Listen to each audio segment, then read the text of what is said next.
कार्यक्रमात वर्षानंतर तुम्हा सर्वांचं मनपूर्वक स्वागत करते. मंडळी, शिवाजी महाराज म्हणजे मराठी जनतेचा अभिमान, स्वाभिमान आणि प्रेरणा. आज आपल्या संवाद या कार्यक्रमात आपण शिवजयंती निमित्त छत्रपती शिवाजी महाराज यांच्या जीवनावरील महत्त्वाचे प्रसंग, धैर्य, शौर्य आणि कर्तव्यनिष्ठेच्या प्रेरणादायी गोष्टी कथाकथनाच्या माध्यमातून ऐकणार आहोत. आणि हे कथाकथन आपल्यासमोर सादर करणार आहेत प्रसिद्ध वक्ते श्री नरेंद्र पेंडसे. इलेक्ट्रिकल इंजिनियर असलेल्या नरेंद्रजींनी छत्रपती शिवाजी महाराजांवर मुलांसाठी मराठी आणि इंग्रजीत कथापुस्तक लिहिलेलं आहे. त्यांचे आजवर महाराजांच्या जीवनावर कथाकथनाचे अनेक कार्यक्रम झालेले आहेत. तेव्हा अजिबात वेळ न दवडता आपण लगेच आपल्या कार्यक्रमाला सुरुवात करूया. मी नरेंद्रजींना विनंती करते की त्यांनी कार्यक्रमाला सुरुवात करावी आणि श्रोतांना फक्त एक विनंती की तुम्ही तुमचा माईक म्यूटच ठेवा. एक जवळपास 45 मिनिटाचा आपला हा कार्यक्रम असेल. शेवटची 10 ते 15 मिनिटं तुमच्या मनात काही प्रश्न असतील तर तुम्ही नक्कीच नरेंद्र काकांना विचारू शकता. आणि नरेंद्र काकांचा फोन नंबर सुद्धा आम्ही चॅटबॉक्समध्ये टाकतो, जेणेकरून जर तुमच्या प्रश्नांचं जर निरसन, शंकांचं निरसन नाही झालं, तुम्ही नंतर त्यांना संपर्क करू शकता. तेव्हा नरेंद्र काका, ओव्हर टू यू.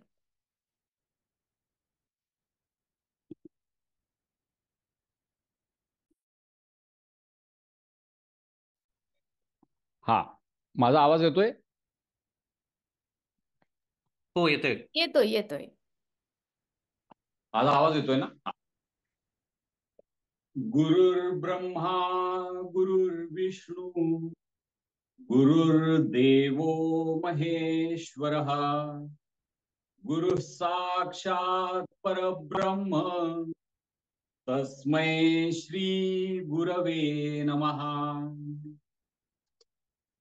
शिवरायांचे आठवावे रूप, शिवरायांचा आठवावा प्रताप, शिवरायांचा आठवावा साक्षेप भूमंडळी. महाराष्ट्र मंडळ सिंगापूरनं आयोजित केलेल्या या शिवजयंती निमित्त विशेष कार्यक्रमामध्ये मला आपण सर्वांनी बोलवलं, याबद्दल मी सर्वप्रथम आपले आभार मानतो. शिववंदना या रूपानं आजही महाराष्ट्रातले असंख्य तरुण, लाखो तरुण रोज शिवाजी महाराजांची आठवण काढतात, महाराजांना वंदन करतात आणि भारताच्या सर्व सीमांवर या महापुरुषाचे पुतळे त्यांची मूर्ती ही प्रस्थापित केली जाते. त्याचं कारण काय बरं असेल? तेच कारण आज कथेच्या रूपाने शोधण्याचा आपण प्रयत्न करणार आहोत.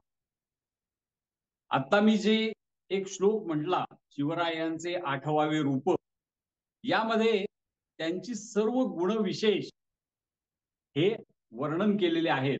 आणि याचं वैशिष्ट्य हे आहे की एका संतांनी एका राजाबद्दल लिहिलेली ही वंदना आहे. ते खरं तर एक पत्र आहे, पण त्या पत्रामधून राजाची संपूर्ण स्तुती ही आलेली आहे. तर आपण सुरुवात करूया. सुरुवातीला मी शिवाजी महाराजांचं पूर्ण जीवन कसं होतं हे अगदी काही वाक्यात आपल्याला सांगतो.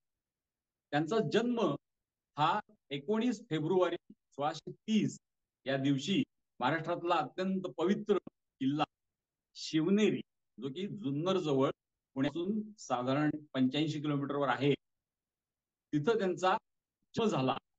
त्यांचा राज्याभिषेक 1674 साली दुर्ग रायगड इथं झाला आणि 1680 साली त्यांनी हा इहलोक रायगडावरच सोडला.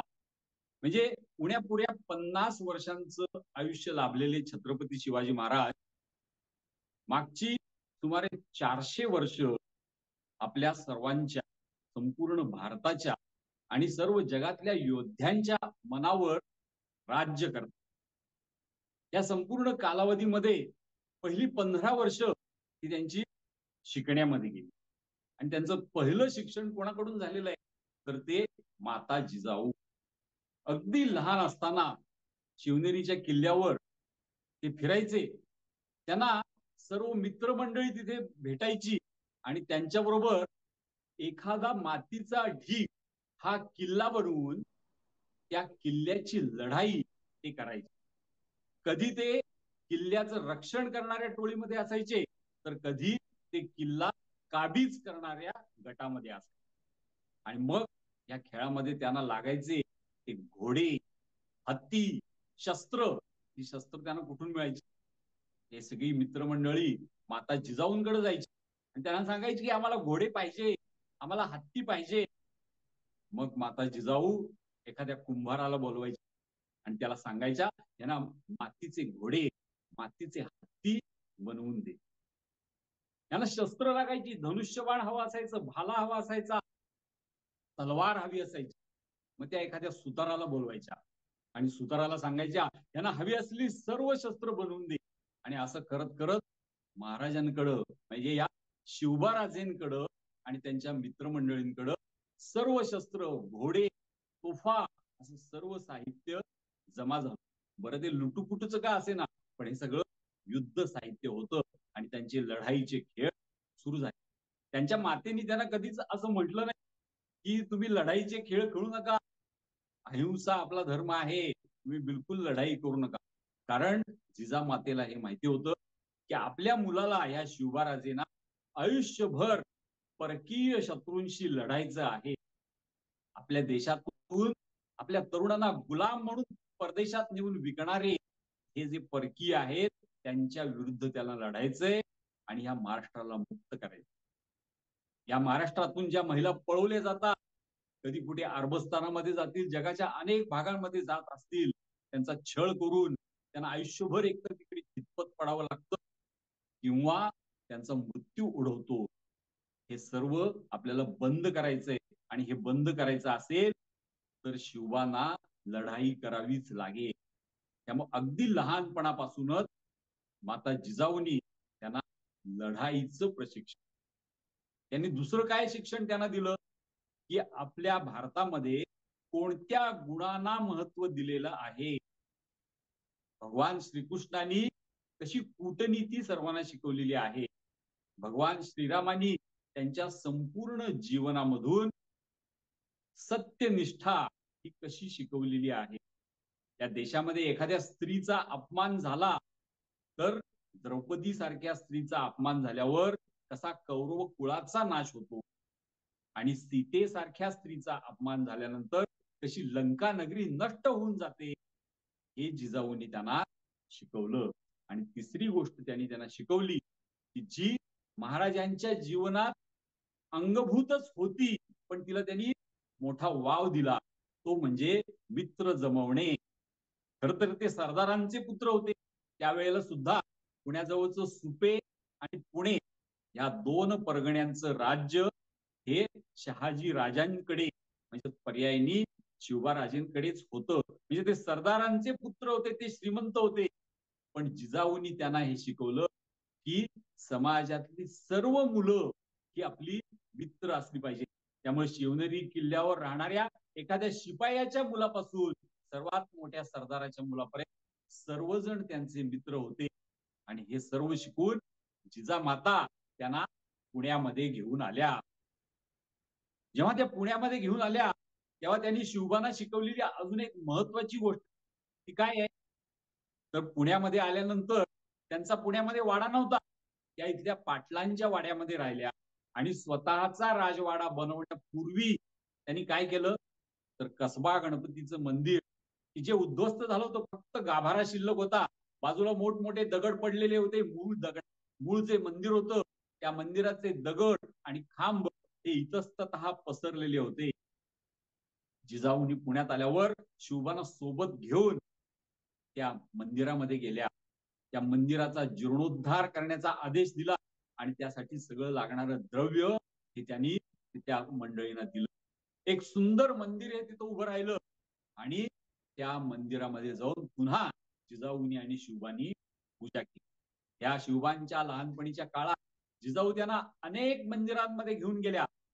चिंचवडचा मोरया गोसावींची समाधी आहे, जेजुरीचा खंडोबा आहे, अनेक ठिकाणी देवीची मंदिरं आहेत आणि पाषाणचं सोमेश्वराचं मंदिर. या सोमेश्वराच्या मंदिरात त्यांनी अतिशय सुंदर चित्र ही काढून घेतली. आणि आपण जिथे जिथे जातो तिथे तिथे देवाची सेवा करणं ही आपल्या भोसले घराण्याची परंपरा आहे, हे जिजाऊनी त्यांना शिकवलं. परंपरा काय होती? कृष्णेश्वरचा घृष्णेश्वरचं जे मंदिर आहे वेरूळचं, त्या मंदिराचा जीर्णोद्धार हा या भोसले घराण्यानेच केलेला होता. शिखर शिंगणापूरचं जे शंभू महादेवाचं मंदिर आहे, त्या मंदिरासाठी तलाव, सगळ्या भक्तांना पाणी पिता यावं यासाठी तिथला तलाव हा याच घराण्याने बांधलेला होता. म्हणजे जिथे जिथे आपण जाऊ तिथे तिथे आपण देवाची काही सेवा केली पाहिजे. कुठे भग्न मंदिर असेल तर त्या मंदिराचा जीर्णोद्धार केला पाहिजे. हे आपल्या घराण्याचं ब्रीद आहे. ही शिकवण जिजाऊनी अतिशय लहानपणी शिवबाराजेंना दिली. ते थोडे मोठे झाले आणि त्यांचा विवाह झाला. आणि विवाह झाल्यानंतर शहाजी राजांना म्हणजे त्यांच्या वडिलांना वाटलं की अरे आपण तर आपल्या मुलाच्या विवाहाला उपस्थित नाही, पण हरकत नाही, आपण सुनेला आणि आपल्या मुलाला आपल्याकडे बोलवून. म्हणजे काय, ते कुठे होते? जिजाऊ आणि शिवबाराजे जेव्हा शिवनेरीवर पुण्यात होते तेव्हा शहाजीराजे कुठे होते? शहाजीराजे होते बंगळूरला. ते खरं तर आदिलशहाची नोकरी करत होते.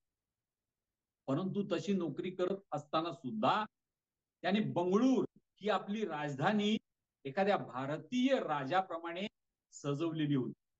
त्यांच्या राज्यामध्ये जे काही चालायचं ते आदिलशहाच्या पद्धतीने नाही, तर भारतीय पद्धतीने चालायचं.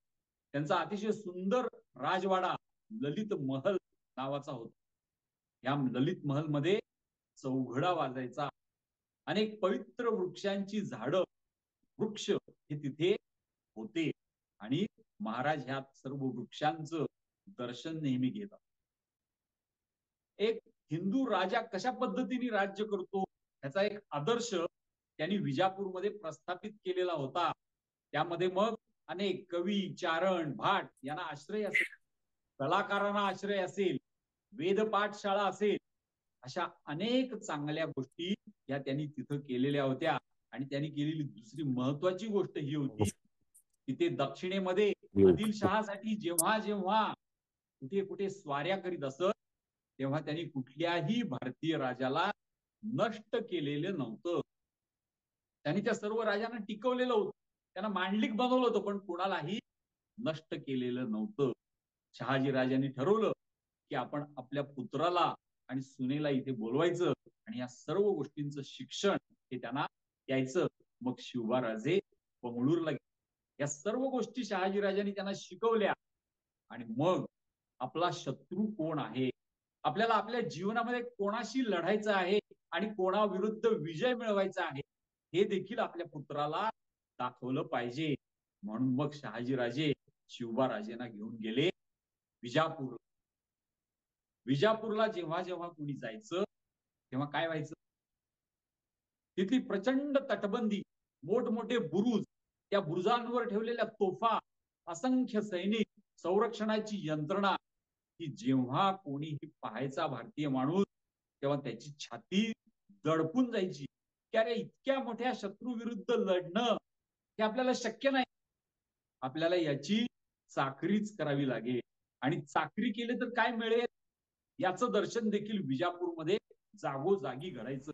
कारण जे जे सरदार विजापूरची चाकरी करत होते त्या सर्वांचे मोठमोठे महाल हे विजापूरमध्ये होते. त्यांचे त्यांच्या त्यांच्या राजधानीत तर होते, पण विजापूरमध्ये देखील मोठमोठे महाल होते. त्यामुळं कोणीही त्या विजापूरमधून फिरला तर त्याला लक्षात यायचं की विजापूरच्या आदिलशहाची चाकरी केली तर आपल्याला संरक्षण मिळेल, तर आपल्याला भरपूर पैसे मिळतील आणि या जगामध्ये आपला नाव लौकिक होईल. पण हे सर्व बघत असताना शिवबाराजेंना दुसरी पण काय गोष्ट दिसली की ह्या राज्यामध्ये, ह्या राजधानीमध्ये महिलांचा व्यापार होतो.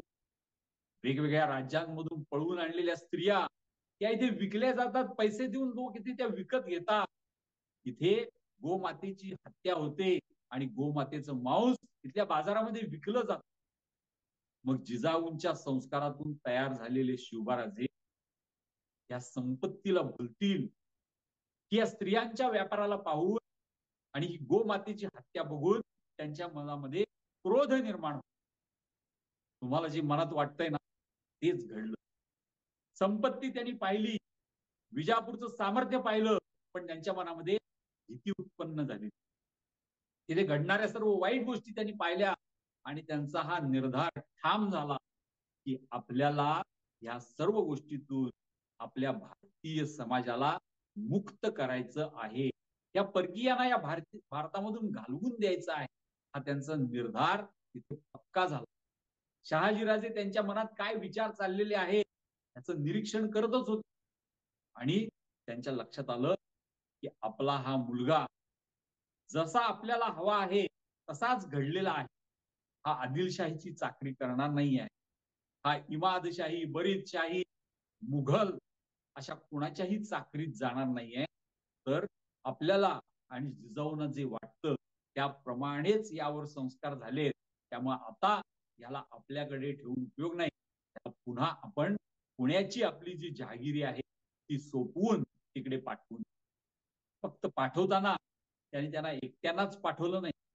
त्यांच्याबरोबर अतिशय चांगले कारभारी दिले, मंत्री दिले, ज्याला आपण अष्टप्रधान मंडळ म्हणतो. हे शहाजी राजांनी त्यांच्यासाठी तयार केलं आणि मग त्यांना पुण्याला पाठवलं. पुण्यामध्ये त्यांची मित्रमंडळी तर होतीच. शिवबाराजांनी पुण्यात आल्यावर सर्व मित्रमंडळींना एकत्र केलं. त्यांना रायरेश्वराच्या मंदिरामध्ये घेऊन गेले. त्यांना जे जे काही अनुभव आलेले होते शिवनेरी पासून ते विजापूर पर्यंत ते सर्व अनुभव आपल्या मित्रांना सांगितले आणि मित्रांना विचारलं, मित्रांनो आपल्याला काय करायचंय? आपल्याला पुन्हा यांचीच चाकरी करायची आहे आणि यांचं जे राज्य भारतामध्ये वाढत चाललेलं आहे, आपल्या भारताची संस्कृती नष्ट होतीये, त्यांच्यामध्येच आपण सामील व्हायचंय. या सगळ्यावर आपण उपाय करायचा आहे. आपल्याला काय करायचं? मित्रांनी सर्वांनी सांगितलं, आमचा तुझ्यावर विश्वास. तू जे सांगतोस ते सर्व आम्हाला कळतं असं नाही, पण ज्या अर्थी तू काही सांगतोय त्या अर्थी ते चांगलंच असणार आहे. तू ठरव आणि आम्ही सर्वजण तुझ्या सोबत आहोत. हा आहे मैत्रीचा परिणाम. एक सरदारांचा मोठा पुत्र हा छोट्या छोट्या मुलांशी, छोट्या छोट्या घरातल्या मुलांशी मैत्री करतो आणि मग ते मित्र अतिशय श्रद्धा ठेवून, अतिशय विश्वास ठेवून त्याचं स्वप्न साकार करण्यासाठी त्याच्या सोबत येतात. मग सगळेजण रायरेश्वरचं जे मंदिर आहे तिथं शंकराच्या पिंडीवर हात ठेवून शपथ घेतात की हे हिंदवी स्वराज्य व्हावे ही तो श्रींची इच्छा. हे हिंदवी स्वराज्य निर्माण करायचं ही आमची इच्छा नाहीये, हे आमचं काम नाहीये, तर हे या रायरेश्वराचं, हे या कृष्णेश्वराचं, हे या त्र्यंबकेश्वराचं, हे या दुर्गादेवीचं, हे जेजुरीच्या खंडोबाचं काम आहे. आणि ते काम पूर्ण करण्यासाठी आम्ही आयुष्यभर प्रयत्न करणार. त्यावेळी शिवाजी महाराजांचं वय किती आहे? आपल्याला वाटतं की माणसाला निर्णय घ्यायला खूप वेळ लागतो. आपल्या जीवनाचं काय ध्येय आहे हे ठरवायला माणसाला खूप मोठं झालं पाहिजे, खूप शिकलं पाहिजे, मग तो हे ठरवू शकतो. शिवबा राजेंनी हे कितव्या वर्षी ठरवलेलं आहे? हे ठरवलेलं आहे 15व्या वर्षी.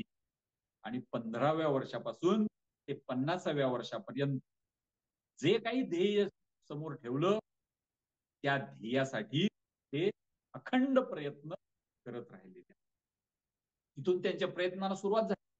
या आधीची काही वर्ष ते पुणे आणि जुन्नर या भागातली जी मावळं आहेत, पुण्याच्या खाली एकूण 12 मावळं आहेत आणि जुन्नर भागात 12 मावळं आहेत. या सर्व मावळांमध्ये ते फिरलेले होते आणि त्यांनी निरीक्षण केलेलं होतं.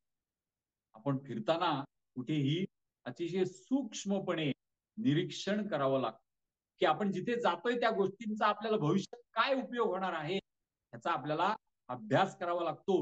आणि तो शिवाजी महाराजांनी पुरेपूर केलेला होता. हा काय अभ्यास होता? तिथे कुठले कुठले किल्ले आहेत, कुठल्या किल्ल्यावर कुठं कुठं मोर्चे आहेत, कुठं कुठं मेटे आहेत. मेटे म्हणजे किल्ल्याच्या भोवताली छोटी छोटी ठाणी असतात. तिथे 3-4 सोल्जर सैनिक हे बसलेले असतात आणि किल्ल्याकडे कोण येतं याकडे ते लक्ष देतात.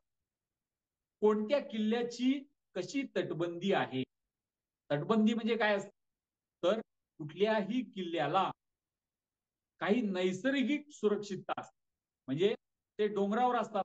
शिवाजी महाराजांचे सर्व दुर्ग हे डोंगरी किल्ले आहेत. त्या प्रत्येक किल्ल्याला काही भाग असा असतो की त्याला निसर्गानेच संरक्षण दिलं जातं. उंच कडे असतात, उभे कडे असतात. त्यामुळे कोणीही तिथून चढून जाऊ शकत नाही. घोडे तिकडून जाऊ शकत नाही. परंतु काही भाग मात्र असे असतात की तिथून सैनिक येऊ शकतात. मग तिथे तटबंदी म्हणजे दगडांच्या अभेद्य आणि उंच अशा भिंती बनवाव्या लागतात. त्या बाहेरून गुळगुळीत बनवाव्या लागतात. त्या तटबंदीच्या वर सैनिक उभे राहू शकतील. वरून ते खालच्या लोकांवर दगड फेकू शकतील, भाले फेकू शकतील, बाण मारू शकतील, अशी व्यवस्था करावी लागते. त्या सगळ्याला म्हणतात तटबंदी. आणि अधिक सैनिक ठेवण्यासाठी, एखादी तोफ ठेवण्यासाठी, धान्य ठेवण्यासाठी, पाणी ठेवण्यासाठी असे बुरुज बांधावे लागतात. आणि त्या बुरुजांमधून काही वाटा निर्माण कराव्या. तर कोणत्या किल्ल्यांमध्ये अशी चांगली तटबंदी आहे, कुठे कमकुवत तटबंदी आहे, कुठे उंच तटबंदी आहे, कुठे कमी उंचीची तटबंदी आहे, कुठे घोडे आतपर्यंत जाऊ शकतात, या सगळ्याचा त्यांनी अभ्यास केलेला. प्रत्येक किल्ल्याला काही प्रथमदर्शनी दिसणारी दारं असतात, ती त्यांनी पाहिलेली होती. पण प्रत्येक किल्ल्याला काही गुप्त दारं सुद्धा असतात, ती फक्त किल्ल्यातल्या लोकांनाच माहिती असतात. आणि वर्षानुवर्षे त्या किल्ल्याच्या भोवताली राहणारे जे लोक असतात, ज्याला घेरा म्हणतात, किल्ल्याचा घेरा असतो आणि त्या घेऱ्यामध्ये राहणारी जी माणसं असतात, त्या सर्वांना माहिती असतं की इथे कुठली गुप्त वाट आहे. ते दुसऱ्यांना सांगत नाही. पण शिवबा राजे हे सर्वांचे मित्र होते. त्यामुळे प्रत्येक किल्ल्याला कुठे गुप्त वाटा आहे, कुठे सैनिकांची लपण्याची ठिकाणं आहेत, या सर्वांची माहिती ही शिवबा राजेंना होती. आणि त्याबरोबर त्यांच्याकडे काय होतं, तर प्रत्येक गावामध्ये जोडलेली माणसं आणि त्या माणसांमध्ये शिवबा राजेंबद्दल असलेली श्रद्धा. ही श्रद्धा कशी उत्पन्न झाली, तर दादोजी कोंडदेव यांनी त्यांना न्यायशास्त्र शिकवलेलं. की कुठलाही आपल्याकडे खटला आला, कुठलंही भांडण आलं, की अमुक एक जागा माझी आहे का तुझी आहे, यावर भांडणं झाली आणि तो खटला, ती केस जर राजाकडे आली तर ती सोडवायची कशी, असे जेव्हा जेव्हा तंटे होत, वादविवाद होत, तेव्हा तेव्हा दादोजी त्यांना घेऊन जात. गावागावांमध्ये गोतसभा म्हणजे त्या गावचे पाटील, कुलकर्णी, चौगुले असे सर्व अधिकारी आणि मग परगण्याचे अधिकारी, दादोजी कोंडदेवांसारखा एखादा ज्येष्ठ माणूस हे तिथे जायचे आणि सर्वजण मिळून त्यावर न्याय करायचे. त्याला गोतसभा म्हणायचे. अशा गोतसभांमध्ये दादोजी त्यांना घेऊन जायचे आणि बारकावे तिथले वादविवाद कसे चालतात, पुरावे कसे सादर केले जातात, त्यातले खरे पुरावे कोणते आणि खोटे पुरावे कोणते, त्यातले जे कागद आहेत ते खरे कागद कोणते आणि डुप्लिकेट बनवलेले कागद कोणते, हे कसं ओळखायचं, कोणाची बाजू खरी आहे, न्याय हक्क कोणाचा आहे, हे कसं ओळखायचं, हे सगळं दादोजींनी शिवबाराजेंना सांगितलं. हे जे सर्व शेतकरी होते परिसरातले, यांचं जीवन सुकर करण्याचं काम हे जिजामातेनी केलेलं होतं. आणि त्या सर्वांमध्ये त्यासोबत शिवबाराजे होते. कसं जीवन सुकर केलेलं होतं, तर या भागामध्ये सगळीकडं प्रचंड प्रमाणात कोल्हे आणि लांडगे झालेले होते. जिजाऊनी असं एक बक्षीस जाहीर केलं की जो कोणी तरुण हे कोल्हे मारेल आणि त्याची शेपटी माझ्याकडे घेऊन येईल, त्याला मी सोन्याचं एक नाणं बक्षीस देईन. मग अशा तरुणांना जी शस्त्र लागली, ती सर्व शस्त्र जिजाऊनी दिली. आणि जे जे तरुण अशी कोल्ह्याची शेपटी, लांडग्याची शेपटी घेऊन आले, त्या प्रत्येकाला जिजाऊनी सोन्याचं नाणं दिलं. त्याचा परिणाम काय झाला, जे शेतकरी त्या शेतांमध्ये जाऊ शकत नव्हते, कोल्ह्यांच्या भीतीमुळं, लांडग्यांच्या भीतीमुळं, ते शेतामध्ये जाऊ लागले. शेतामध्ये जाऊन शेती करू लागले आणि हळूहळू सर्वांची आर्थिक स्थिती सुधारायला लागली. याआधी त्या भागामध्ये कोणीही परकीय शत्रू यायचा, शेतकऱ्यांना लुटून जायचा, पण जिजाऊ आणि शिवबाराजींनी संरक्षण असं केलेलं होतं सर्वांचं की कुणाचंही त्या भागात येण्याचं धाडस आता होत नव्हतं. या सर्वांमुळं परिसरातल्या सर्वांची म्हणजे मावळी लोकांची श्रद्धा आणि विश्वास हा आता शिवबाराजेंवर होता. आता मग त्यांनी पुढची सुरुवात केली. कारण आपल्याला हिंदवी स्वराज्य निर्माण करायचं आहे तर आपल्याला दुर्ग पाहिजे, किल्ला पाहिजे. पहिला किल्ला कोणता घ्यायचा तर त्यांना लक्षात आलेलं होतं त्यांच्या भ्रमंतीमध्ये की जिंकायला सर्वात सोपा किल्ला म्हणजे तोरणा किल्ला आहे. या तोरणा किल्ल्याला जिंकणं हे सर्व किल्ल्यांच्या मानाने सर्वात सोपं आहे. म्हणून त्यांनी पहिलं आक्रमण हे या तोरणा किल्ल्यावर केलं. तिथं फारशी शिबंदी शत्रूची नव्हती, सैनिक फारसे नव्हते. त्यामुळं तो किल्ला सहजपणे त्यांच्या ताब्यात आला आणि त्यांनी स्वराज्याचं तोरण म्हणजे आपल्या घराला आपण दरवाजाला जे तोरण लावतो शुभचिन्हांचं तसं तोरण त्यांनी या किल्ल्याला बांधलं. किल्ल्यावर जी जी मंदिरं होती ती दुरुस्त केली आणि हे काम करत असताना तटबंदी दुरुस्त करत असताना त्यांना सोन्याचा साठा सापडला. आता सोन्याचा साठा सापडल्यानंतर अन्य कुठल्याही राजांनी काय केलं असतं ते सोनं आणलं असतं. आपल्या घरात पत्नी होती, पत्नीला दागिने केले असते, आपला वाडा सजवला असता, अजून काही गोष्टी केल्या असतात. पण राजांनी काय केलं ती संपत्ती वापरून तोरणा किल्ल्यासमोरच एक मुरुंब देव नावाचा डोंगर होता. खूप वर्षांपूर्वी शेकडो वर्षांपूर्वी कुणी राजांनी तिथं किल्ला बांधकाम करायला सुरुवात केलेली होती. पण अतिशय अवघड असल्यामुळं ते त्यांनी काम थांबवलेलं होतं. तिथे शिवाजी राजे गेले आणि पूर्ण आखणी करून दिली की कुठे काय बांधायचं, दारूचं कोठार कुठे बांधायचं, जे शस्त्रास्त्र आहे त्याचं कोठार कुठं, धान्याचं कोठार कुठं, स्वतः महाराजांचा वाडा हा कुठं बांधायचा, देवीचं देऊळ आधीच तिथे होतं त्याचं कसा जीर्णोद्धार करायचा, कुठे बालेकिल्ला बांधायचा, कुठे माची बांधायची, अशा सगळ्या गोष्टी त्यांनी ठरवून दिल्या आणि कामाला सुरुवात झाली. म्हणजे तोरणा किल्ल्यावर जे धन सापडलं ते धन वापरून त्यांनी दुसरा किल्ला बांधला आणि त्याला नाव दिलं राजगड. राजगड का तर राजा हा तिथे राहणार होता आणि आजपर्यंत पुण्यामध्ये राहणारे शिवाजी महाराज हे आता राजगडावर राहायला. त्यांना हे माहिती होतं की आपल्या संरक्षणासाठी सर्वात महत्वाची गोष्ट काय आहे तर ती म्हणजे सह्याद्री. आपण खुल्या जागेत राहायचं नाही तर आपण कुठे राहायचं, आपण अतिशय कठीण शत्रू जिथे पोचू शकणार नाही अशा ठिकाणी राहायचं. म्हणून ते राजगडावर राहायला.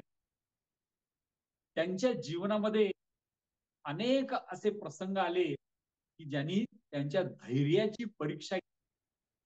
आणि त्यातला एक अतिशय महत्वाचा प्रसंग म्हणजे अफजल खान.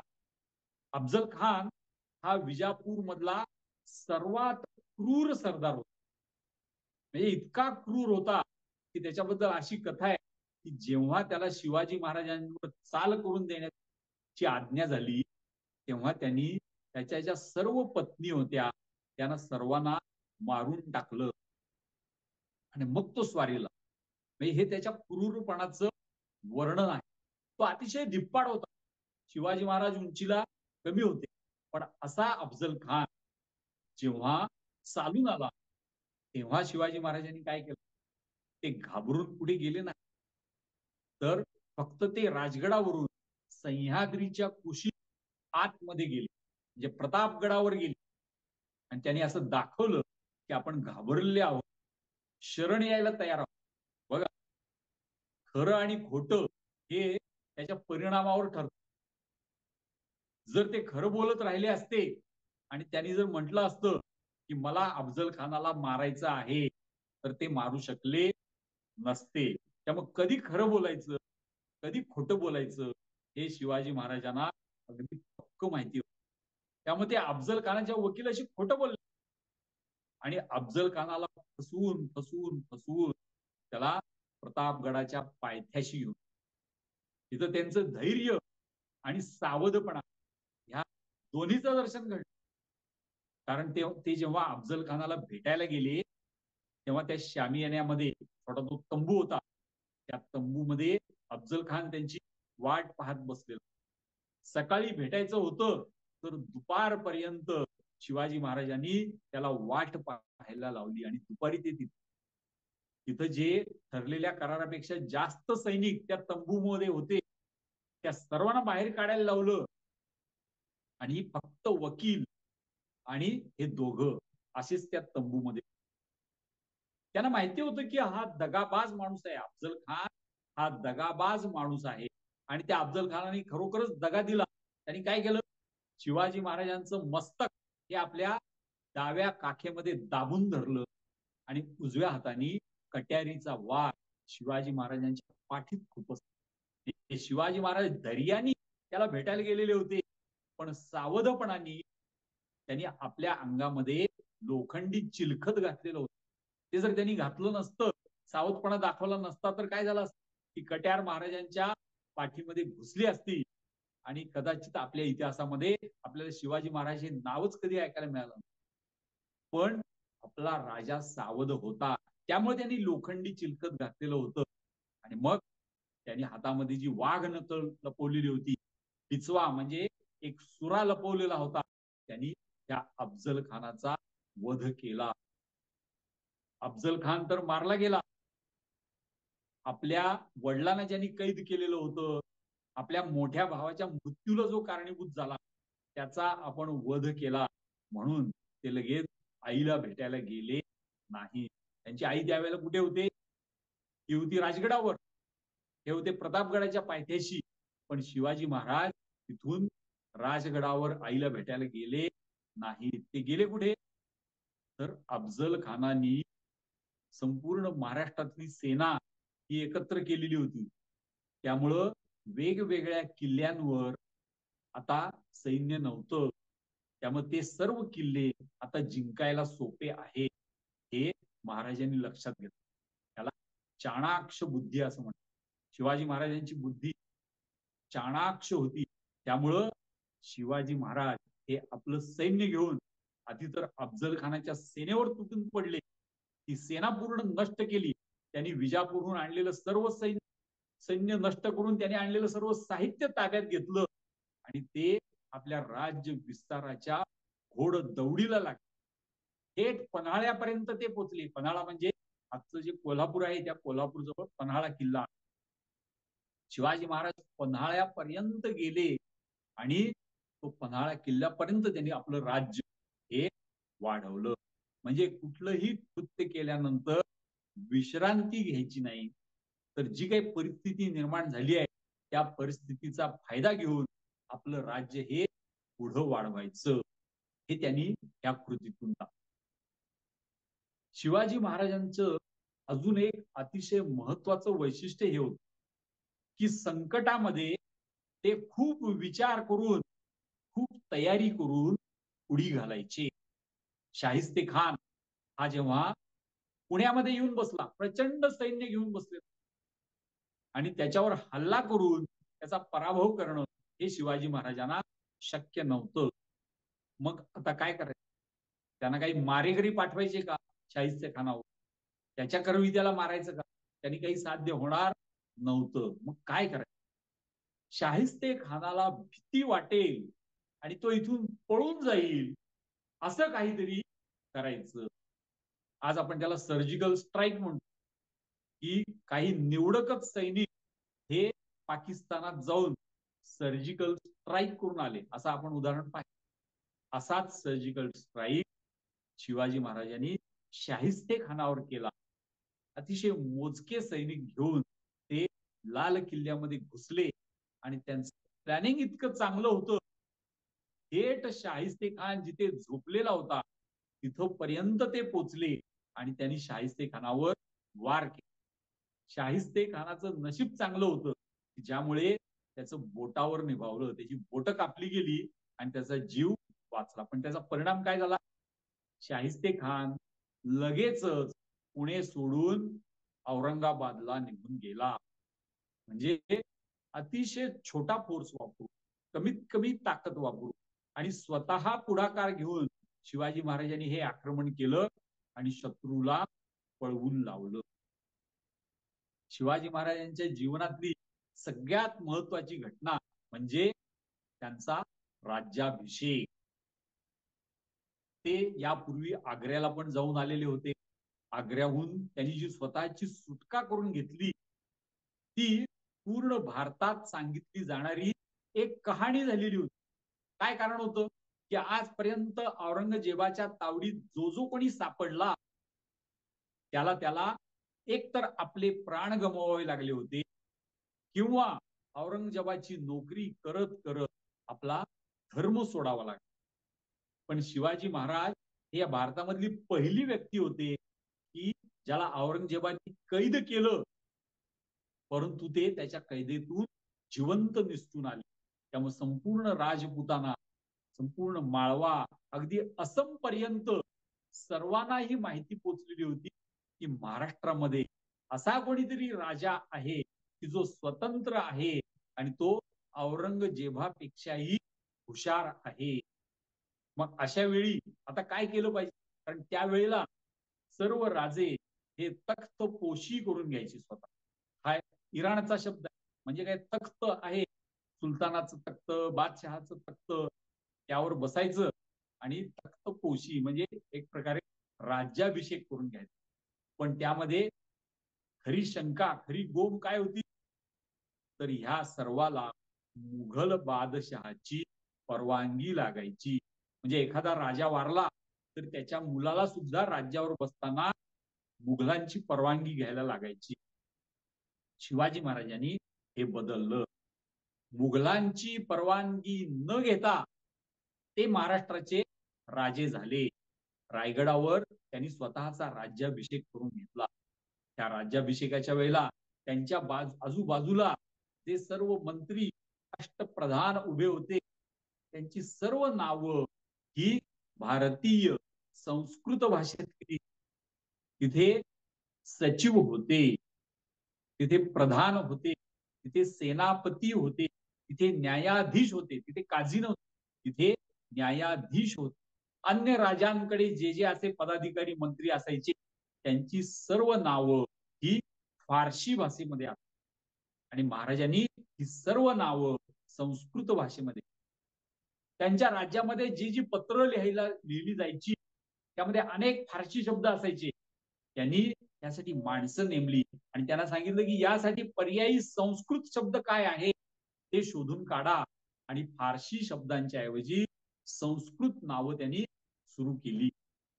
शिवाजी महाराजांची जी मुद्रा आहे, राजमुद्रा, ती देखील आपल्याला माहिती आहे, प्रतिपतचंद्र लेखे, ती देखील संस्कृत मध्ये आहे. म्हणजे आपली भारतीय संस्कृती, भारतीय भाषा याचा सन्मान वाढवला पाहिजे, नक्की फारसी भाषेचा. हे त्यांनी या राज्याभिषेकातून केलं आणि जवळजवळ 300 वर्षांनी ह्या भारतामध्ये एखाद्या व्यक्तीचा हिंदू राज्याभिषेकाच्या पद्धतीने राज्याभिषेक. यावेळेला त्यांनी केलेली एक अत्यंत महत्वाची अजून एक गोष्ट, जेव्हा त्यांचा राज्याभिषेक पूर्ण झाला त्यांच्या मस्तकावर छत्र धारण केलं तेव्हा 16 सुवासिनी आणि 16 मुली त्यांची आरती करण्यासाठी आणि त्यांची आरती केली शिवाजी महाराजांची. आणि शिवाजी महाराजांनी त्यातल्या प्रत्येकीला उत्तम वस्त्र आणि सोन्याचे दागिने हे भेट म्हणून दिले. त्याचा अर्थ काय होता? एक प्रतीक होतं. त्याचा अर्थ काय होता की माझ्या राज्यामधली प्रत्येक स्त्री ही सुरक्षित असली पाहिजे आणि सुखी असली पाहिजे. या दोन गोष्टी तिला मिळतील याची हमी मी देतो. हे शिवाजी महाराजांनी राज्याभिषेक झाल्यानंतर केलेलं पहिलं काम आहे. आणि त्यांच्या आईची जी शिकवण की आपल्या राज्यामध्ये स्त्रीचं संरक्षण झालं पाहिजे, स्त्रीला सन्मान मिळाला पाहिजे, हे त्यांच्या जीवनात प्रत्येक ठिकाणी तर होतच, पण राज्याभिषेकाच्या वेळेला त्यांनी अतिशय प्रकर्षाने हे दाखवून दिले.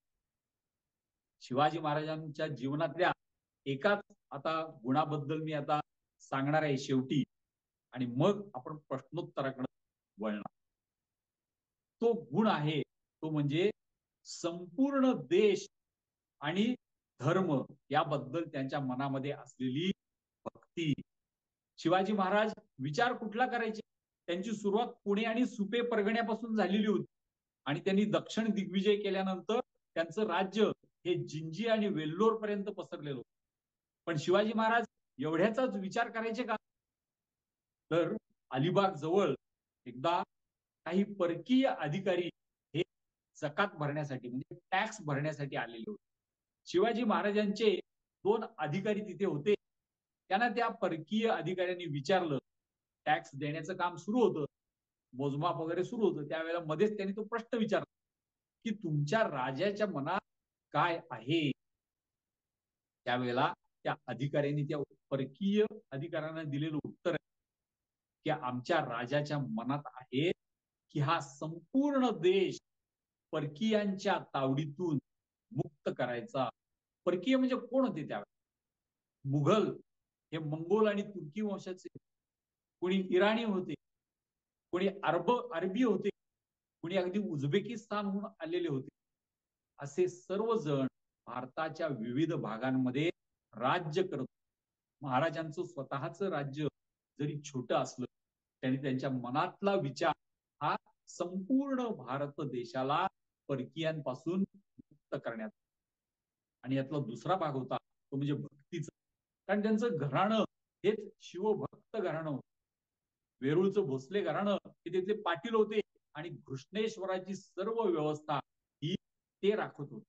घृष्णेश्वराचा जीर्णोद्धार त्यांनी केला होता. शिखर शिंगणापूर तलाव त्यांनी बांधलेला होता आणि हीच परंपरा लक्षात घेऊन शिवाजी महाराज आयुष्यात जिथे जिथे गेले तिथे तिथे त्यांनी देवाची काही ना काही सेवा केली. जेव्हा ते सुरतेवर लूट करण्यासाठी गेले तेव्हा जाताना ते त्र्यंबकेश्वरला थांबले आणि त्र्यंबकेश्वर मध्ये मंदिरात सेवा केली. जेव्हा ते दक्षिण दिग्विजयासाठी गेले तेव्हा ते श्रीशैलम हे 12 ज्योतिर्लिंगांपैकी आंध्र प्रदेशमध्ये असलेलं स्थान, तिथे ते फक्त दर्शन घेऊन पुढे गेले नाहीत. श्रीशैलमला छत्रपती शिवाजी महाराजांनी 8 दिवस निवास केला. तिथे एक प्रचंड मोठं गोपूर बांधण्याची त्यांनी व्यवस्था केली. आजही आपण तिथे गेलो तर शिवाजी महाराजांनी बांधलेलं गोपूर हे आपल्याला तिथं पाहायला मिळतं. तिथे जी तुंगभद्रा नदी आहे त्या तुंगभद्रा नदीवर घाट हा शिवाजी महाराजांनी बांधला. हे जिथे जिथे शिवाजी महाराज गेले तिथे तिथे देवतांचं अर्चन करणं, त्यांची भक्ती करणं हे काम देखील त्यांनी केलेलं आहे. आणि सगळ्यात महत्वाचं स्थान हे आपल्याला आपण रायगडावर गेल्यानंतर पाहायला. तिथं जे जगदीश्वराचं किंवा वाडेश्वराचं मंदिर आहे त्या मंदिरामध्ये शिवाजी महाराज हे नित्य जात असत आणि त्यांचा राज्याभिषेक झाल्यानंतर देखील ते देवदर्शनाला या मंदिरामध्ये गेले. मुळात त्यांचं जे नाव आहे ते एका देवीशी संबंधित. त्यांचा जन्म ज्या शिवनेरी किल्ल्यावर झाला तिथली शिवाई देवी, त्या शिवाई देवीच्या नावाने त्यांचं शिवाजी हे नाव ठेवलेलं आहे. असे हे शिवाजी महाराज होते. धैर्य असेल, सावधपणा असेल, संपूर्ण देशाचा विचार करणं असेल, धर्माबद्दल असलेली भक्ती असेल आणि प्रचंड परिश्रम करण्याची क्षमता, अशा अनेक गुणांनी ते युक्त होते. आजच्या या थोड्याशा वेळात मी आपल्याला त्यांच्या काही गुणांचं वर्णन केलं. पण ह्या सगळ्यात महत्वाची गोष्ट ही आहे की आपल्याला शिवाजी महाराजांची भक्ती करायची आहे का त्यांच्या आदर्शानुसार आचरण करायचं आहे. एखाद्या व्यक्तीची भक्ती करणं खूप सोपं असतं. आपल्या घरामध्ये शिवाजी महाराजांचा फोटो लावायचा, त्यांची जयंती असेल, राज्याभिषेक दिन असेल, त्या दिवशी महोत्सव साजरा करायचा आणि शिवाजी महाराज किती मोठे होते हे सर्वांना सांगायचं. हे एका अर्थाने सोपं काम. पण खरं काम काय आहे की वयाच्या 15व्या वर्षी शिवाजी महाराजांनी निश्चय केला की मला काय करायचं आहे, त्या देशाचं धर्माचं रक्षण मला करायचंय, इथल्या शेतकऱ्यांचं रक्षण करायचंय, महिलांना सुरक्षित करायचंय. हे त्यांनी 15व्या वर्षी ठरवलं. आपली गुणसंपदा ही त्यानुसार विकसित केली आणि 50व्या वर्षीपर्यंत म्हणजे हा इहलोक सोडून जाईपर्यंत ते या गोष्टीवर ते काम करत राहिले, अथक परिश्रम करत. हीच गोष्ट आपल्याला प्रत्येकाला आपल्या जीवनामध्ये केली पाहिजे की मी मोठा कसा होऊ शकतो माझ्या कुटुंबाला मी सुखी करेनच, पण त्याचबरोबर माझा देश चांगला व्हावा. माझ्या देशामध्ये आज अनेक लोक आहेत की ते विविध दुःखांनी ग्रासलेले आहेत.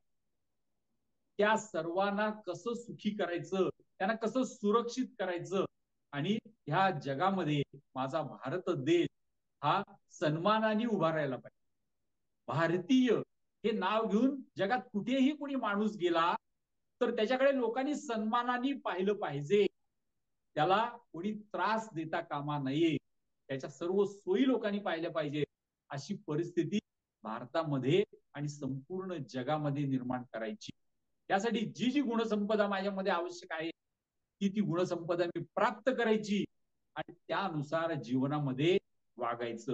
शिवाजी महाराजांनी जसं देशासाठी आपल्या कौटुंबिक सुखाचा त्याग केला, कौटुंबिक सुखाकडे काही काळ दुर्लक्ष केलं, तसं करण्याची वेळ आली तरी मी देशासाठी ते करेन, देशासाठी काही ना काही त्याग करेन, पराक्रम करेन आणि माझ्या देशाचं नाव उंच करेन.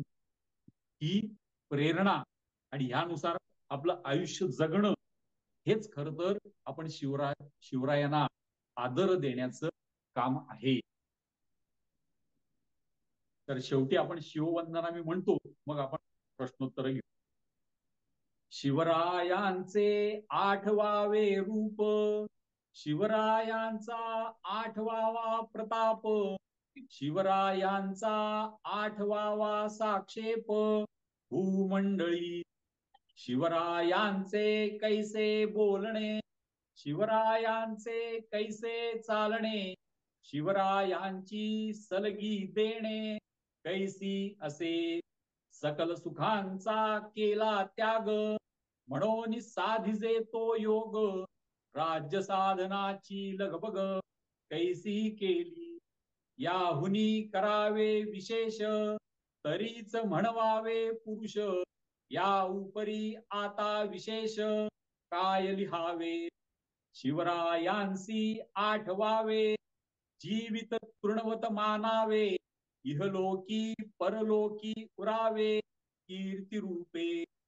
निश्चयाचा महामेरू, बहुत जनांसी आधारू, अखंड स्थितीचा निर्धारू, श्रीमंत योगी, पुण्यश्लोक छत्रपती शिवाजी महाराज की जय. धर्मवीर छत्रपती संभाजी महाराज की जय. यापुढे कोणाला काही प्रश्न विचारायचे असतील तर ते नक्की विचारा. फक्त माझी विनंती आहे आपल्याला की आपण अधिक प्रश्नांना उत्तर देऊ शकू, यासाठी प्रश्न थोडक्यामध्ये विचारा. कोणी आता प्रश्न विचारू.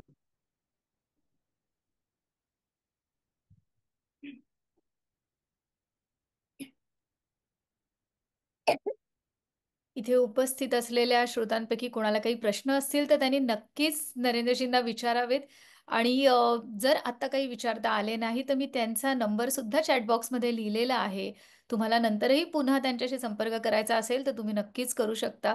नरेंद्रजी, मला असं अगदी एका ओळीत मला इतकंच सांगायचं आहे की इतक्या सोप्या भाषेत महाराजांच्या जीवनाचे इतके विविध पैलू तुम्ही उलगडून दाखवले, त्याबद्दल मी स्वतःहून व्यक्तिशः खूप मला आभार प्रदर्शन करायचेच आहेत. आपण प्रश्नांची वाट पाहूयाच आणि त्यानंतर मंडळाचे अध्यक्ष श्री सचिन गांजापूरकर सुद्धा थोडक्यात तुमच्याशी बोलतील.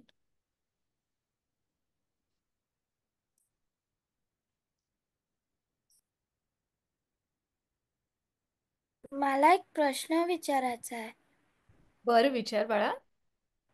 माझं नाव नीती आहे आणि मला तुम्ही आता जी शिववंदना बोलले त्याच्या म्हणजे तुम्ही ते एक्सप्लेन करू शकता का?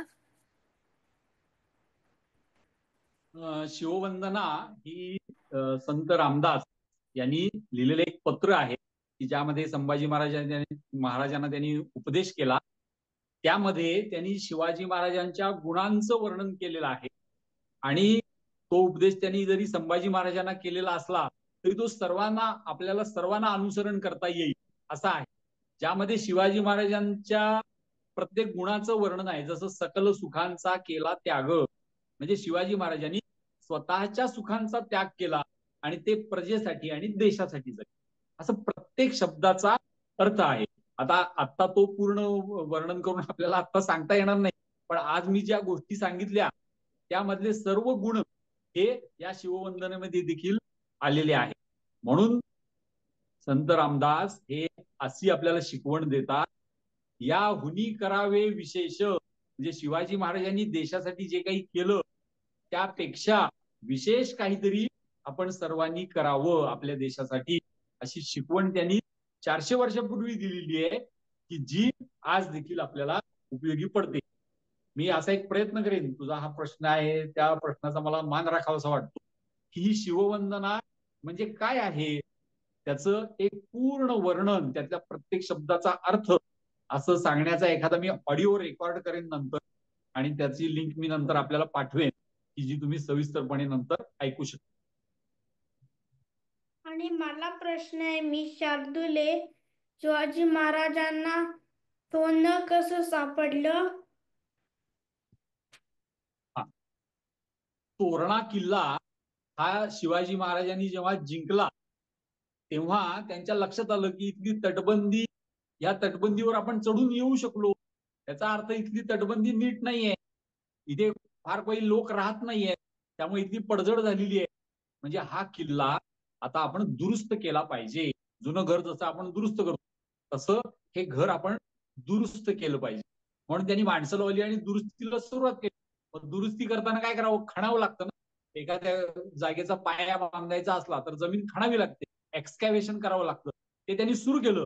तर पूर्वीच्या काळी किल्ल्यांवर किंवा अशा अनेक ठिकाणी शत्रू आल्यानंतर त्याला सोनं सापडू नये म्हणून ते जमिनीखाली पुरून ठेवलेलं असतं, आणि ते ठेवणाऱ्याला माहिती असायचं, त्यामुळे त्याला संकट आलं, लागलं सोनं की तो उकरून तिथून काढू शकत असायचं.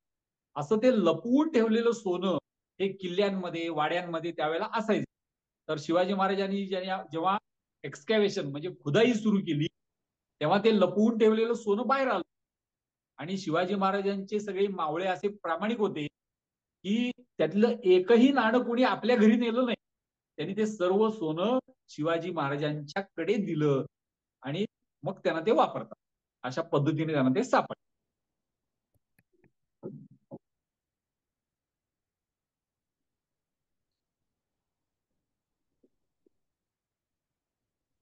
सचिनजी, हो, मी तुम्हाला विनंती करते, तुम्ही थोडक्यात नरेंद्रजींचे आभार मानावेत. नक्कीच. धन्यवाद वर्षा. एक तर पहिले 2 प्रश्न ऐकल्यानंतर मुलांमध्ये किती कुतूहल आहे याचा खरंय. एक अंदाज सगळ्यांना आला असेल. तर सर्वप्रथम पेंडसे काका तुमचे धन्यवाद. आपण 2 दिवसांपूर्वी मुद्दाम काय असावं आपलं नियोजन याबद्दल बोललो होतो, आणि इथे सर्व श्रोत्यांना नक्कीच सांगेन की त्यांनी सांगितलं आपल्याला मुलांसाठी, लहान मुलांसाठी विशेष जागरूकता निर्माण व्हावी, हा ह्याच्या मागचा हेतू आहे, आणि ती झाली आहे, ह्याची पावती आपल्याला मिळालेली आहे. तर नरेंद्र काका खूप खूप धन्यवाद. तुम्ही खूप जसं वर्षा म्हणाल्या तसं खूप सोप्या शब्दांमध्ये तुम्ही मुलांना, पालकांना, सगळ्यांनाच मार्गदर्शन करण्याचा इथं जो प्रयत्न केलाय, खरं त्याबद्दल म्हणजे खूप धन्यवाद.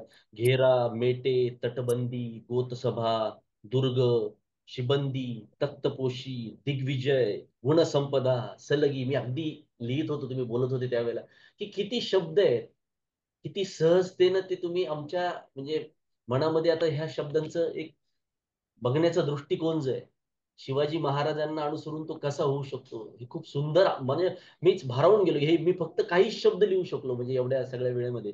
आणि त्यानंतर तुम्ही व्यवस्थापन, देव, देश, धर्म, निष्ठा याविषयी जे जिजाऊंचे संस्कार आहेत तिथून जी सुरुवात केली, त्यानंतर नेतृत्व गुण याचं वर्णन केलं, आणि नीतीने जो प्रश्न विचारला शिववंदनेतील ते शब्द, एका शब्दाला जे वजन आहे, मला वाटतं नक्कीच तुम्ही जसं म्हणालात त्याचं ऑडिओ व्हिडिओ स्वरूपात संकलन करून ते आमच्याशी, जगभरात जिथे आपल्याला जिथे जिथे शिवरायांविषयी वेगवेगळ्या दृष्टीने शिवरायांना बघितलं जातं, एक व्यवस्थापनाचं केंद्र मानलं जातं, एक धर्म, देव, देशाभिमानाचं केंद्र मानलं जातं, संस्काराचं केंद्र मानलं जातं, तर आपण तिथे तिथे हा प्रचार करावा, यासाठी तुमचा तो व्हिडिओ जरूर बनवून द्यावा ही विनंती करतो.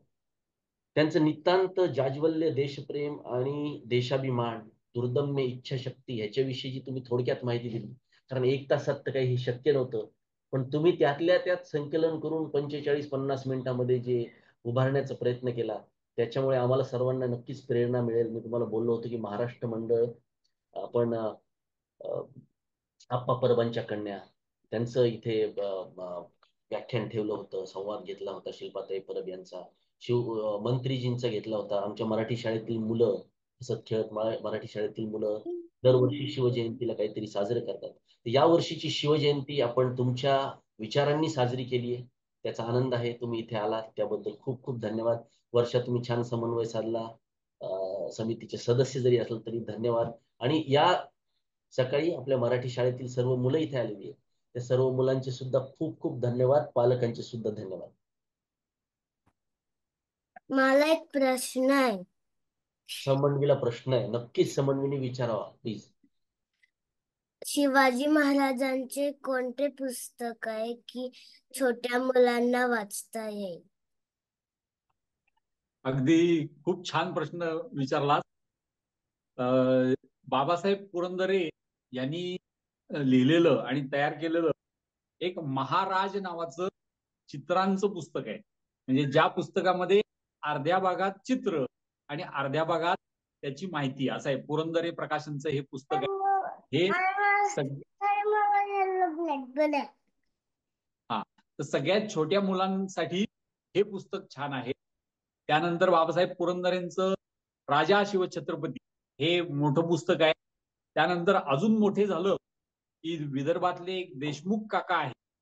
त्या देशमुख काकांनी लिहिलेलं 2 खंडातलं शिवाजी महाराजांचं चरित्र आहे.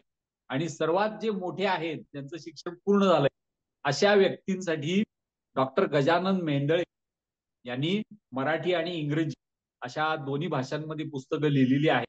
तर म्हणजे महाराज पुस्तक अगदी छोट्या वयात, मग बाबासाहेबांचं राजा शिवछत्रपती, मग देशमुख काकांचं पुस्तक आणि मग सगळ्यात शेवटी डॉक्टर गजानन मेहेंद्रे यांचं पुस्तक. पूर्ण आयुष्यभर ज्यांचा आपण अभ्यास करू शकतो अशी ही पुस्तकं आहेत. म्हणजे खूप पुस्तकं आहेत. त्यातली थोडीशी नावं मी आपल्याला सांगेन.